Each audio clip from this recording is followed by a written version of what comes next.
हमारी एज जब 60 और 80 के बीच की होती है, उस समय हमें कुछ फिजिकल डिसेबिलिटी महसूस होती है या कुछ शरीर में कमजोरी महसूस होती है। कई बार लगता है कि हम कुछ काम करना चाहते हैं लेकिन उसे करने में सक्षम नहीं है। जैसे हमारी इच्छा नहीं होती कि हम बाहर घूमने जाएं, पैदल चलें, लंबी वॉक करके आएं। जैसे हमेशा बताते हैं कि अच्छी हेल्थ के लिए मॉर्निंग वॉक या इवनिंग वॉक के लिए जाना चाहिए। तो स्पेशली एक एज के बाद ऐसी इच्छा अंदर से कम होने लगती है क्योंकि वो एग्जर्ट नहीं करना चाहते। अब इसका भी सॉल्यूशन है। ऐसा नहीं है कि ये अगर कोई वॉक नहीं कर रहा है तो उसकी सेहत अच्छी नहीं रहेगी। अच्छी खबर यह है कि इसके अलावा बहुत सी ऐसी चीजें हैं जो मैं आपको इस वीडियो में दिखाऊंगा और बताऊंगा। वीडियो के अंत तक आप बने रहें। और खास तौर से जो लास्ट की 2 चीजें मैं बताने जा रहा हूं वो इतने इंपॉर्टेंट है कि वो आपको जो एज रेस्ट्रिक्शंस की वजह से हम मूवमेंट नहीं कर पाते, सपोज बिस्तर से ही उठना है तो हमें किसी के सहारे की जरूरत पड़ती है या बहुत मुश्किल से उठ पाते हैं, या सडनली चेयर से उठ करके हमें चलना हो तो कष्ट होता है। कई बार हाथ पैर घुटनों पर हाथ रख के उठना पड़ता है, या चेयर का सहारा भी लेने लगे, चेयर एक साइड में पलट जाए, चोट लगने का डर रहता है, या कई बार बाथरूम में ऐसा होता है कि हम गिर जाते हैं। इन सभी समस्याओं से छुटकारा पाना बहुत आसान है और आप अपने जीवन दिनचर्या जो है उसमें छोटे छोटे बदलाव यदि आप करते हैं धीरे धीरे, आपको जिम जाने की जरूरत नहीं है, आपको अचानक कुछ नया करने की और बहुत मजबूत करने की जरूरत नहीं है। छोटा सा बदलाव आपके जीवन को, जो लंबी उम्र है उसको सुखी और उम्र को बहुत ही अच्छी बना देगा। आप खुश रहेंगे। इस वीडियो में मैं आपसे 5 ऐसी चीजें शेयर करूंगा जो आपके लिए मिरेकल साबित होने वाली हैं। क्योंकि जब हम ओल्ड एज में होते हैं 2-3 चीजें बड़ी कॉमन होती हैं। जैसे मसल में क्रैम्प पड़ जाना, उसमें बहुत दर्द होता है, आदमी उठ नहीं पाता, चल नहीं पाता, अचानक गिर जाना, और कई लोग अगर ऊपर वाले की दुआ से ऐसे सब ठीक ठाक है तो वो चलने फिरने में या तो सक्षम नहीं होते या उन्हें किसी के सहारे की जरूरत होती है। सहारा आज की तारीख में इतना मुश्किल वर्ड लगता है क्योंकि आपके बच्चे सभी जॉब में हैं या अपना काम कर रहे हैं, बिजनेस में हैं, जो भी वो कर रहे हैं, वो आपको पुराने समय के जैसे ज्वाइंट फैमिली में पूरा टाइम बच्चे दे सकते थे, अभी वो आपको नहीं दे पाएंगे। और यदि आपके सहारे के लिए कोई नहीं है और आप खुद इंडिपेंडेंट नहीं है, यानी उठ करके बाथरूम तक नहीं जा सकते, किचन तक नहीं जा सकते पानी लेने, तो आप इंडिपेंडेंट नहीं है, आपको सहारे की जरूरत है और सहारा अवेलेबल नहीं है। अवेलेबल होता है तो किसी को रखना पड़ेगा आपकी सेवा के लिए, जो कि बहुत ही कॉस्टली भी होता है और उनका कोई डेडिकेशन की गारंटी भी नहीं होती है। इसलिए अपने आप को लास्ट डे ऑफ लाइफ तक एक्टिव रखने के लिए, इंडिपेंडेंट रखने के लिए ये 5 चीजें मैं आपको बताने जा रहा हूं, जिससे कि आपकी जीवन सुखद, लंबा और एनर्जीवान होगा। सबसे पहली और सबसे इंपॉर्टेंट चीज होती है, एक एज के बाद आपको भरपूर नींद लेनी चाहिए। सोना कम से कम 8 घंटे। जो बुजुर्ग हैं वो 10 घंटे तक भी सो सकते हैं, जिस तरह बच्चे ज्यादा सो सकते हैं। 8 से 10 घंटे, 8 घंटे तो मिनिमम है। और नींद भी ऐसी जिसमें डिस्टरबेंस कम से कम हो, रात को 3-4 बार उठना ना पड़े, ऐसी नींद। जब आप ऐसी नींद लेते हैं तो आपके अंदर जो इंप्रूवमेंट होता है या जो आपको फायदा मिलता है वो है, सबसे पहले तो आपकी बॉडी रिपेयर होती है। जब आप सो रहे होते हैं आपका जो बॉडी मेटाबॉलिज्म है वो अच्छा बनने लगता है, आपको मन की शांति मिलती है। आपने देखा होगा कई बुजुर्ग अगर उनकी नींद पूरी नहीं होती तो चिड़चिड़ापन रहता है या कई चीजों को भूलने की बहुत जल्दी आदत हो जाती है। उन्हें कुछ भी बताओ वो 2 सेकंड में भूल जाते हैं, नाम भूल जाएंगे, शक्लें भूल जाते हैं। ये भी एक प्रॉब्लम है। एक एंजाइटी बनी रहती है, यानी आदमी को बेचैनी रहती है अंदर से अगर नींद पूरी नहीं है। लेकिन यदि नींद आपकी पूरी है तो आप शांत मन से अपना दिन अच्छा व्यतीत कर सकते हैं, अगले दिन के लिए आपको अच्छे से तैयार कर सकते हैं और अपना जीवन ज्यादा सुखमय बना सकते हैं। नींद को अच्छा बनाने के लिए आपके बेडरूम के अंदर सबसे पहले तो सोने से पहले आपको अपने मोबाइल, लैपटॉप और टीवी ये सब बंद कर देने चाहिए, कम से कम आधा घंटा पहले। क्योंकि जब आप स्क्रीन देखते देखते सोते हैं तो वो भी एक टेंशन का कारण बनती है और आपकी जो नींद है वो डिस्टर्ब होती है। अब लाइट जो है कमरे के अंदर बिल्कुल अंधेरा करके ना सोएं, बहुत हल्की सी लाइट जरूर रखें ताकि अचानक आपको उठना पड़े या आपको ये लगे कि पता नहीं मैं अंधेरे में कहां हूं, गलत डायरेक्शन में आप चले जाएं, फिर भी थोड़ी सी लाइट आपके कमरे में होनी बहुत जरूरी होती है। तीसरा, सोने से पहले डीप ब्रीदिंग यानी लंबे सांस, करीबन 5 मिनट तक लंबे सांस आप लेते रहें। उससे क्या होगा कि आपका जो बॉडी स्ट्रेच है वो अच्छा बनेगा, ऑक्सीजन लेवल अंदर अच्छा बन जाएगा और जो आपका जो बॉडी मेटाबॉलिज्म है वो अच्छे से काम करने लगेगा, ब्लड सर्कुलेशन अच्छा होने लगेगा। और यदि आपको पसंद है हल्का सा म्यूजिक सुन के बहुत ही कम वॉल्यूम पर आप सो सकते हैं। तो सोने की तो ये हुई बात। दूसरी जो सबसे इंपॉर्टेंट चीज आती है वो है आपकी सेडेंटरी लाइफ, यानी यदि आप बैठे बैठे जीवन बिता रहे हैं तो आप अपने लिए बहुत बड़ी प्रॉब्लम खड़ी करने जा रहे हैं। कई लोगों की हैबिट होती है रिटायरमेंट के बाद 70 साल 80 साल के बाद वो केवल बैठे रहते हैं, बैठ करके टीवी देखते रहेंगे, खाना बैठ करके ही खाएंगे, कहीं जाना है तो थोड़ा बहुत चले और फिर जाकर के बैठ गए, जहां भी मौका मिला वहां जाकर के बैठे रहे। यदि आप दिन का 70 से 80% टाइम सिर्फ बैठ करके या लेट करके गुजारते हैं तो आप बहुत बड़ी प्रॉब्लम में फंसने जा रहे हैं। इसका सिंपल फार्मूला है कि लगातार नहीं बैठना चाहिए।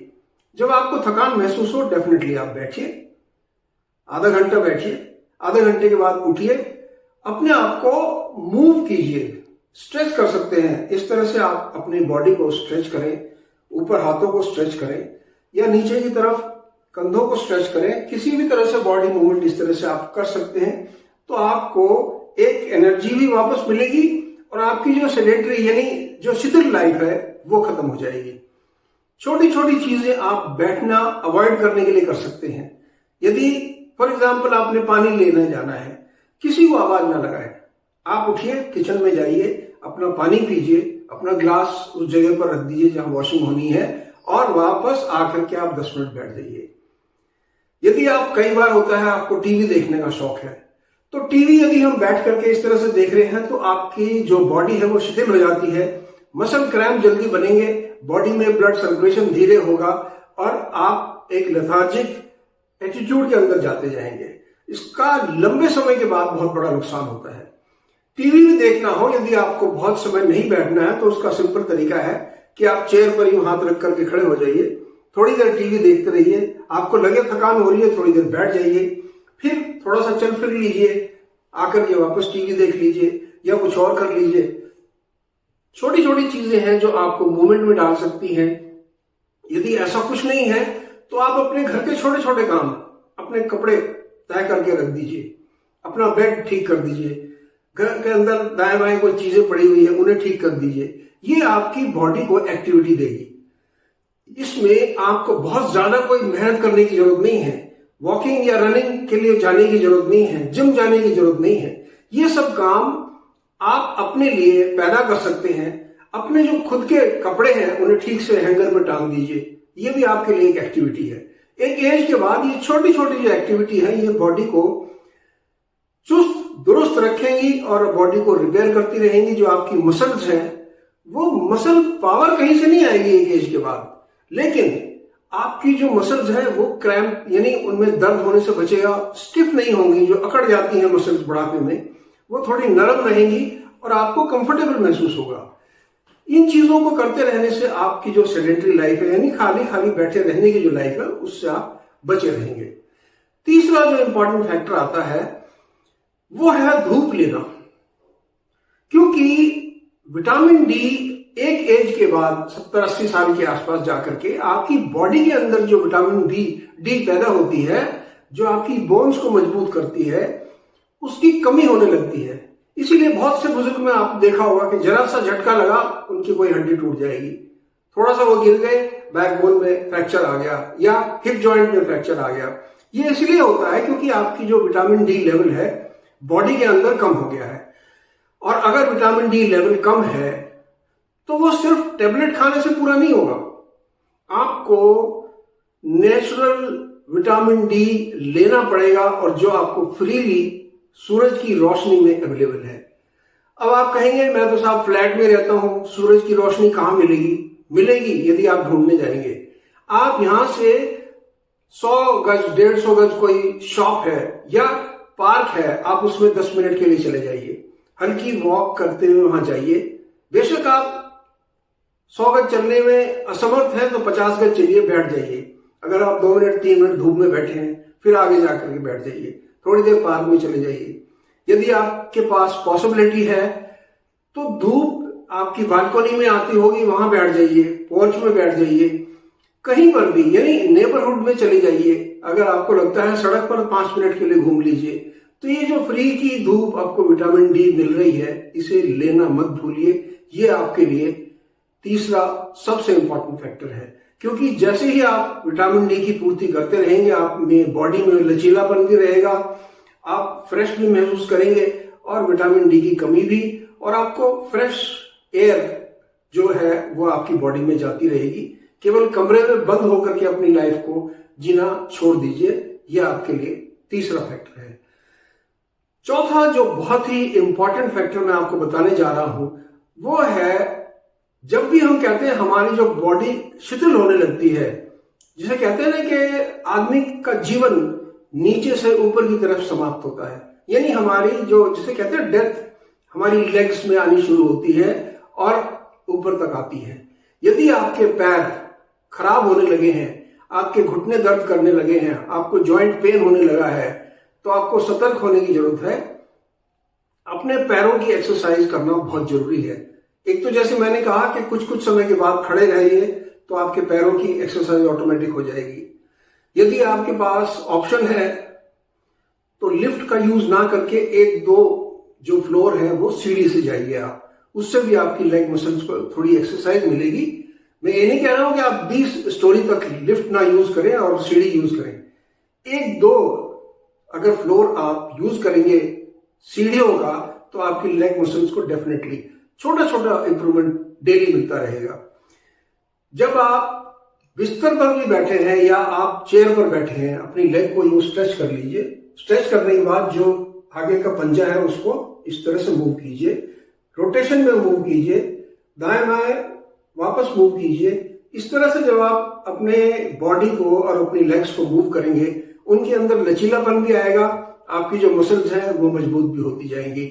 इसी तरह से आप पैरों का जो सर्कुलर मूवमेंट है वो इस प्रकार से कीजिए, दोनों पैरों का एक एक करके। हाथों का भी आप कर सकते हैं, हाथों के अंदर भी आपके लचीलापन बना रहेगा। यही एक्सरसाइज आपके हाथों के लिए, यही एक्सरसाइज आपकी गर्दन, आईज सब के लिए लागू है। आपकी वेस्ट धीरे से यूं टर्न कीजिए, वापस टर्न कीजिए। बहुत जल्दी जल्दी और झटका देके काम करने की जरूरत नहीं है। एक एज के बाद बिल्कुल शांति से हर चीज होनी चाहिए। तो ये जब आप लेग मसल्स को मूव करेंगे, कई बार आप थोड़ा सा यूं झुक जाइए, फिर धीरे से खड़े हो जाइए। मैं उठक बैठक लगाने के लिए नहीं कह रहा हूं, बहुत छोटा, जिसे उठक बैठक का 1/10 थोड़ा सा यूं कर लीजिए, वापस आ जाइए। इसी से जो आपकी लेग मसल्स हैं वो एक्टिव रहेंगी और आपकी जो प्रॉब्लम है घुटनों में दर्द की, चलने में दिक्कत की, ये सब आपसे दूर रहेंगी। और सबसे बड़ी बात, आप इंडिपेंडेंट रहेंगे, यानी खुद उठ करके अपने बाथरूम जा सकते हैं, खुद उठ करके अपने काम कर सकते हैं, किचन में जा सकते हैं, छोटे मोटे काम अपने आप कर सकते हैं, गार्डन तक जा सकते हैं। अगर आपको शौक है तो छोटी मोटी गार्डनिंग कर सकते हैं। गार्डनिंग करते समय भी या किसी भी काम को करते समय आपको बहुत ज्यादा झुकने की जरूरत नहीं है, क्योंकि ज्यादा झुकने से कई बार हमारा एक एज के बाद बीपी बढ़ने लगता है। इसलिए यदि आप गमलों में भी कोई काम कर रहे हैं गार्डन में, तो छोटे स्टूल या चेयर पर बैठ जाइए और अपना धीरे धीरे काम करता रहिए, उससे भी आपको कंफर्टेबल महसूस होगा।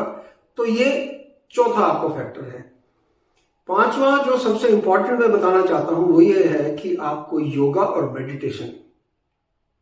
अब आप कहेंगे कि साहब मेरा तो मन ही नहीं करता है योगा मेडिटेशन का। पहले तो मैं योगा मेडिटेशन का आपको बेनिफिट बता देता हूं। आपको बैलेंस बनाता है, मेंटल स्टेबिलिटी देता है, पीस ऑफ माइंड देता है, यानी मन की शांति और दिमाग की शांति आपको प्रदान करता है। ये जो भटकाव रहता है हमारे अंदर उसको दूर करता है। योगा हमारी जो बॉडी मसल्स हैं, बॉडी जॉइंट्स हैं, हमारे नी जॉइंट्स हैं, पैरों की उंगलियां हैं, उन सबको मूवमेंट करने की वजह से, वेरियस एक्सरसाइज करने की वजह से हमारी चेस्ट, हमारा ब्रीदिंग प्रॉब्लम, हमारे जो श्वास नली है या डाइजेस्टिव सिस्टम है, सबको सपोर्ट करता है योगा। लाइट योगा एक्सरसाइज, बहुत ज्यादा स्ट्रॉन्ग या स्टिफ होने की आपको जरूरत नहीं है। अगर आपको लगता है कि आप योगा केवल 10 मिनट कर सकते हैं तो केवल 10 मिनट कीजिए। सेलेक्टिव एक्सरसाइज जो आपकी एज के लिए है, यानी हाथों की, उंगलियों की, पैरों के पंजे की, साइकिलिंग मूवमेंट धीरे धीरे पैरों का, हाथों का, ये जो योगा एक्सरसाइज है, और मेडिटेशन, यदि शांति से कुछ समय बैठ सकते हैं। सबसे बड़ा फायदा योगा करने का है कि आपको कोई बहुत बड़ा इक्विपमेंट लाने की जरूरत नहीं है, कहीं जिम जाने की जरूरत नहीं है। अपने कमरे में शांति की एक जगह ढूंढिए, आराम से आलती पालती मार करके बैठ जाइए, आपकी योगा एक्सरसाइज पूरी हो जाएगी। ये योगा का बहुत बड़ा फैक्टर है और बहुत बड़ा फायदा है। अब आपको लगता है कि साहब मैं इतना रेगुलर नहीं हो सकता, मेरे बस की नहीं है कि मैं डेली उठ करके ये करूं, कभी योगा करने जाऊं, कभी धूप में जाऊं, कभी ये करूं। छोड़ दीजिए सारी चीजें। जो मैंने 5 चीजें बताई हैं, यदि आपको अच्छी लगी हैं, आप मेरे चैनल पर नए हैं तो चैनल को सब्सक्राइब, वीडियो को लाइक शेयर करना ना भूलें। अब मैं आपको बताता हूं last but not the least, क्योंकि अपने लिए तो आपको कुछ ना कुछ करना ही पड़ेगा। अगर आपको कुछ भी ये रूटीन फॉलो नहीं करना है, मत कीजिए। सिंपल काम कीजिए। जब भी आपको अंदर से फीलिंग आए कि चलो मैं उठ के थोड़ा चलता हूं, बाथरूम तक चला जाता हूं, किसी छोटे बच्चे के साथ, आपके ग्रैंड चिल्ड्रन हो या आस पड़ोस में कोई हो, उनके पास मिल आता हूं, जरूर जाइए, ये मूवमेंट रखिए। आज एक बर्तन ही धो देता हूं, मेरा ग्लास गंदा पड़ा है, मैं अपने आप धो देता हूं। आप ये एक्टिविटी कर लीजिए। अपने जो बेड की चादर है उसे झाड़ करके दोबारा बिछा दीजिए। ये भी अगर आप करते हैं तो भी आप सेडेंटरी लाइफ से बचे रहेंगे। और अगर आप ये भी नहीं कर सकते तो बहुत बड़ा क्वेश्चन मार्क है, जिसके बारे में मैं आपसे बात नहीं करना चाहूंगा। ये सब प्रॉब्लम आप खुद सॉल्व कर सकते हैं और आपको फायदा नंबर 1, आप बाथरूम में खड़े खड़े गिरेंगे नहीं। गिरने की बहुत बड़ी प्रॉब्लम होती है बुजुर्गों के अंदर। आप स्लिप नहीं होंगे, आप किसी का सहारा नहीं लेंगे, क्योंकि बिना हेल्प के बाथरूम जाना ये भी एक अचीवमेंट है 80 साल की उम्र के बाद। इसलिए इन चीजों को फॉलो कीजिए। वीडियो अच्छी लगी हो तो अपने कमेंट बॉक्स में अपने कमेंट जरूर दीजिए। इसी प्रकार की और वीडियो देखने के लिए मेरे चैनल से जुड़े रहें। मैं उम्मीद करता हूं कि आप हेल्दी रहें एक एज के बाद और खुश रहें। आपका जीवन लास्ट डे ऑफ लाइफ तक एक्टिव रहना चाहिए। मैं इस वीडियो में यही मैसेज देना चाहता हूं। Take care.